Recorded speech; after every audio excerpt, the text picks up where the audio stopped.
All right, so today we're going to try something a little different, a deep dive. Ooh, a deep dive. I like it. Yeah. Sign me up. So for this one, we're going to take a close look at a really interesting guy, George Buchanan J.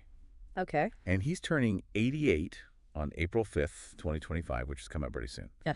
And his friend, Ranger, has been busy gathering all this great stuff, like stories from George's friends and family. Wow. There's even a birthday poem and a whole proposal for a park, it looks like. That's quite a collection. Yeah, I know, right? And what we're going to do is use all of this to learn about George and all the ways he's tried to, well, make the world a little better, you know? That's fantastic. I'm already intrigued. I mean, even from this quick look at the material, it seems like he's made a real impact in so many different ways. He must be a pretty remarkable person. Yeah, definitely. So to start, maybe we can dig into like what George is like as a person. And his son, Andrew, gives us a pretty good place to start, saying that George J. has an exceptional ability to brighten up a room. That's a pretty great quality. And Andrew says he's super outgoing, loving, just a good guy. And he's also really creative and always getting people to go on these crazy adventures, or at least that's what his son says. Wow. So he's got this real energy about him that seems to rub off on others. That's awesome. Yeah, for sure. And that made me wonder, like, where does that come from, you know? Right. But luckily, we have his partner, Geraldine, to maybe give us a little more insight. She says he's very considerate, that's for sure. And, of course, very kind. He doesn't want to hurt anybody's feelings. And get this, she calls him the best roommate ever. Really? The best roommate. Yeah, she says he's always cleaning up and doing the dishes. Oh, it's so sweet. Yeah, and, that kind of thoughtfulness and everyday stuff actually says a lot about someone, Totally. It shows a real awareness of others, a kind of quiet consideration for their well-being. Yeah, exactly. And Geraldine also mentions that he gives excellent hugs and kisses, and he's just a really good conversationalist. And she says he has an amazing memory, too. It's amazing how those small, everyday actions can really reveal a person's character, isn't it? For sure. Oh, and one of George's friends, Jim Orr, describes him as an indomitable spirit who is always up, always positive, always trying to better his friends and the world. And get this, he says George is full of music and life every day.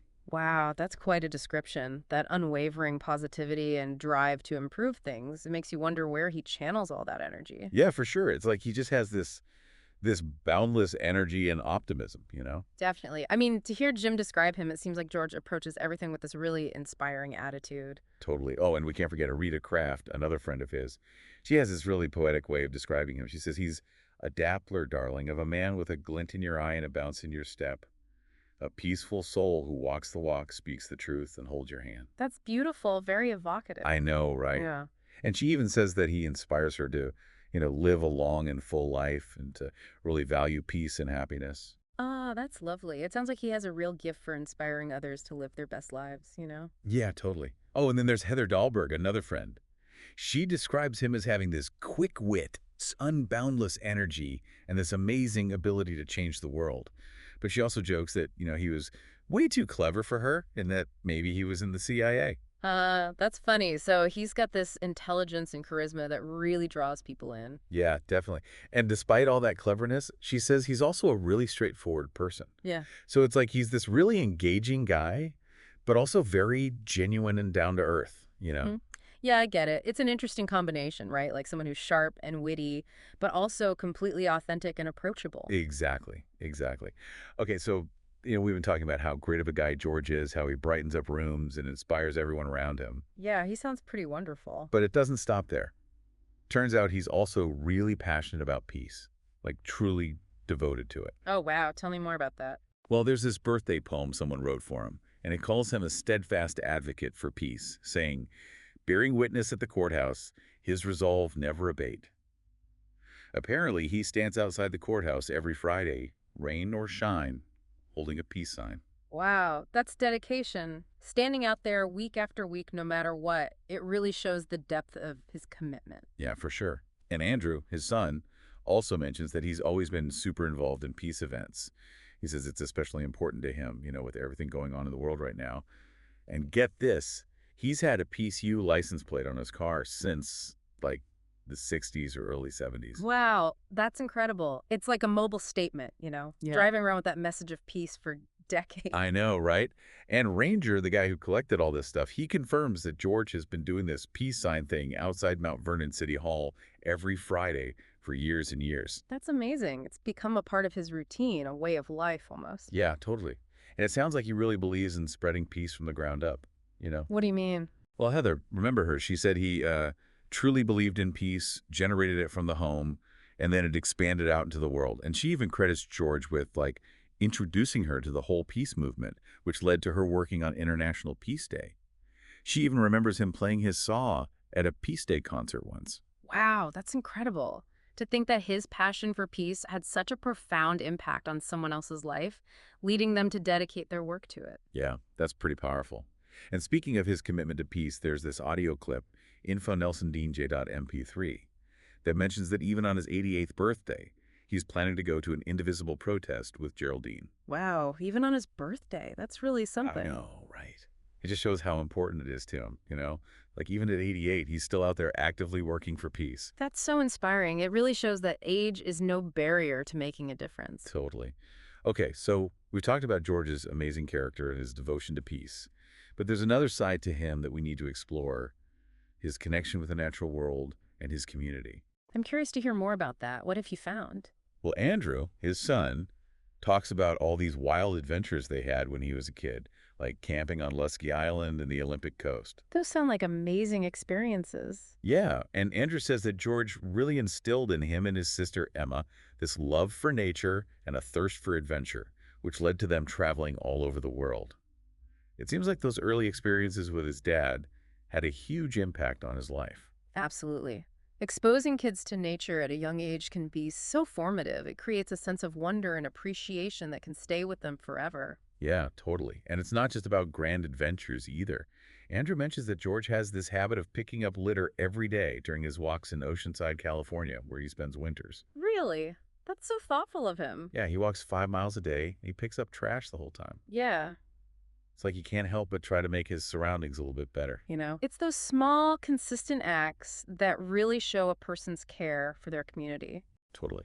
And speaking of making things better, there's this mention in the birthday poem about his efforts to improve El Corazon Park in Oceanside. It says he wants to open it up as a sanctuary in nature. It even says active and eager, with a vision grand. He champions for El Corazon Park making a stand, to open its gates for all to explore, a sanctuary in nature. Who could ask for more? Wow, that's a beautiful vision. So it's not enough for him to just enjoy nature himself. He wants to create spaces where everyone can experience its beauty and peace. Exactly. And we actually have a whole proposal he worked on for the park called, well, elcorazonproposal.pdf. No kidding. Let's hear it. So it says that he was a facilitator in trying to make the park better. And he even worked with this guy, David Callahan, on a report outlining all these issues like limited access, this big construction company taking up space, ugly concrete, and bad signage. Wow, so he really dug into the nitty-gritty details of what needed to change. He wasn't afraid to get his hands dirty, so to speak. Yeah. Not at all. He was all about making things happen. And one of the cool ideas they had was to make the park more appealing to military personnel, especially those dealing with PTSD. They even suggested calling it El Corazon Peace Park. That's a really interesting idea, connecting nature with peace and healing, especially for those who have served our country. Yeah, a really thoughtful concept. And the proposal mentions that George and Geraldine often wander the park and even give tours to seniors, showing them all the cool spots. That's so sweet. He's not just focused on the big picture planning, he's actually out there connecting with people and sharing his love for the park with them. Exactly. And you know how we talked about George being the best roommate because he does the dishes? Yeah. Well, Jim Orr tells this story that really captures his commitment to the natural world. He says that George doesn't just walk a trail, he grooms a trail. He improves where he is. And he says that once, when George was 86, he actually carried a chainsaw up a hiking trail to clear some trees that were blocking the view of Mount Baker. He did what? A chainsaw? That's amazing. Yeah. And apparently, he also brings clippers with him to trim branches while he's hiking. It's like he just can't help but leave the trail better than he found it. That's dedication. Most people are just trying to get to the top of the mountain, but he's focused on making the journey better for everyone. Exactly. Okay, so I think it's time we talk about music. I mean, we've already touched on it a little, but this is a big part of George's life. Yeah, I'm really curious to hear more about his musical talents. Well, the birthday poem says that he's been playing the musical saw since he was 12 years old, and that his melodies bring comfort to many, drawing strangers near. How cool is that? The musical saw, that's not something you hear every day. It sounds pretty unique. Right. And Ranger tells this great story about how, when George was around 11 or 12, he inherited his grandfather's musical saw and just taught himself how to play it. Wow, that's impressive. Yeah, no teacher or anything. And he's been playing it ever since.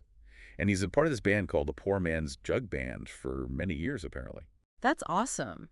It sounds like he's always been drawn to music, and not just any music, but something a little out of the ordinary. Totally. And we actually have some recordings of him playing with the band on these radio shows. You're kidding. That's amazing. What are they called? One is called George J. N. Poorman's Jug Band with Clarence Gallagher Radio Show, #2.mp3. Okay. And the other is Poorman's Jug Band at Skagit Radio Show 2008 with George J. N. Musical Saw.mp3.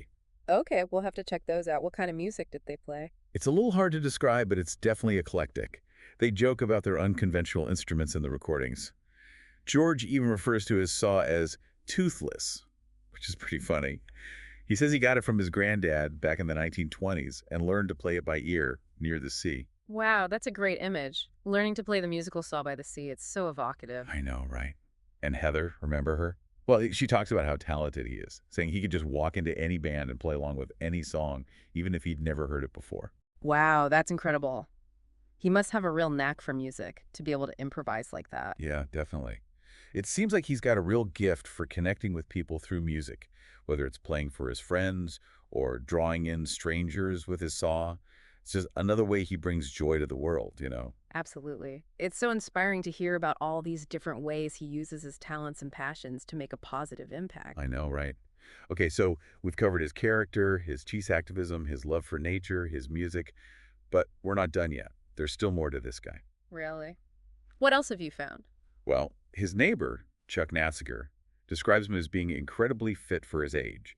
He walks 4 miles every day, stretches, and is just in amazing shape for an 88-year-old. Wow, that's impressive. It sounds like he takes good care of himself. Yeah, and Chuck says he's a great storyteller, too, with all these amazing experiences to share. Apparently, he has this incredible memory for, like, all these obscure restaurants and back roads between Washington and California. He knows them all. Uh-huh. That's awesome. It sounds like he's really embraced life to the fullest, exploring every nook and cranny. Totally. Oh, and he's a great cook, too, especially with peppers. Chuck says he picked that up from his time living in the Southwest. Interesting. So he's got this adventurous spirit that extends to food as well. Yeah, and he's apparently a really fun cribbage player, too. Competitive, but always a good sport. Sounds like he's got a real zest for life, and he's not afraid to try new things or share his passions with others. For sure. Oh, and Ranger adds a few more details. He mentions that George worked in the mining industry for years and has this fascination with mineral extraction. He says it gave him a bit of a rough and tumble exterior, despite being a gentle soul at heart. That's an interesting contrast. It makes me think of those old-time miners, tough but with a heart of gold. Yeah, kind of like that. And Ranger talks about all these adventures George had in his small boat, even taking trips from Bellingham all the way to Vancouver Island. Wow, that's quite a journey in a small boat. He must be a skilled sailor. Yeah, for sure. And then Ranger describes this amazing house George had in Blanchard, which he called the Life Repair Center. It was this big, lively place, painted purple and red, where you had all these renters, and they would have these deep conversations and jam sessions. The Life Repair Center. I love that name. It sounds like a place where people could come together, share ideas, and maybe even heal a little bit. Yeah, it really does. And Ranger says that George was like a father figure or wise man to many of the people who passed through his doors. It's incredible how he created this space that fostered such a strong sense of community. It speaks volumes about his generosity and his desire to help others. Totally. Oh, and he also owned a battery store on one of the San Juan Islands for a while, and he was always willing to help people out even if they couldn't pay. That's so kind of him. It seems like helping others is just in his nature. Yeah, definitely. And Geraldine mentions that he's a well-traveled man and an avid reader, too, always learning new things. She says he reads like 2 books a week. Wow, that's impressive. It sounds like he's got this insatiable curiosity and a real thirst for knowledge. Yeah, for sure. And she tells this amazing story about how when he was 87, he drove his camper van, which he called the Peace Mobile, all the way from Washington to New York to deliver it to someone who bought it, visiting people along the way. Wow, a cross-country road trip at 87. That's I incredible. know, right? And then he just flew back home. It's like he's got this endless energy and sense of adventure.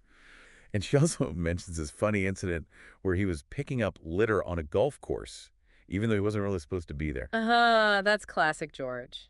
Always trying to make things better, even if it means bending the rules a little. Yeah, and Geraldine says the golfers just loved him for it. It's amazing how such a simple act of kindness can win people over. Totally. Oh, and we can't forget about Heather's memories of the Life Repair Center.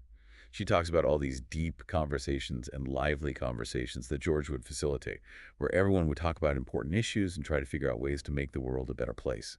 That's so cool. He created this space where people could come together and engage in meaningful dialogue, working towards positive change. It's like a mini think tank in his own home. Yeah, exactly. And she says he brought together people from all walks of life, fostering this sense of harmony and peace among them. It sounds like he had a real gift for bringing people together and encouraging them to think critically and creatively about the world around them. Totally. Oh, and she also mentions that he was a big art connoisseur and had a pretty impressive collection, some of which was unfortunately lost in a fire at the Life Repair Center. But she tells this sweet story about how she borrowed a signed book about Edward R. Murrow from George. And even though the fire happened, she made sure to return it to him. That's a really touching story. It speaks to the depth of their friendship and her respect for him. Yeah, for sure. Okay, so there's one last piece of the puzzle, George's military service. Oh, right. I was wondering about that. You mentioned he was a big peace advocate, so I was curious about his background. Well, we have his discharge papers, dischargepapers.pdf, and it shows that he was a first lieutenant in the U.S. Army Reserve, Okay. and he was honorably discharged in 1969. Interesting. So he has this experience with the military, but then becomes this dedicated advocate for peace. It makes you wonder if his time in the service shaped his views in some way. Yeah, definitely. It just adds another layer to this already fascinating guy. Ah. And Andrew, his son, even suggested that maybe George's military experience is part of what fueled his passion for peace later in life. That makes sense.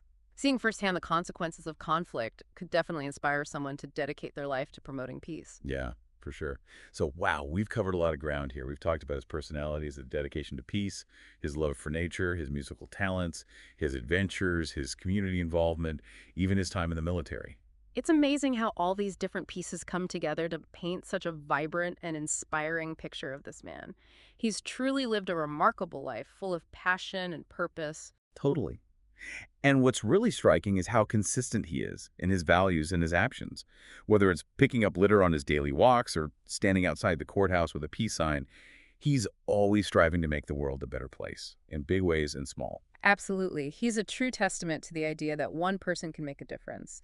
And his story really makes you think about what you can do to contribute to your community and the world around you. Yeah, exactly. Like what small acts of kindness, what passions can we pursue, what changes can we advocate for to leave things a little bit better than we found them?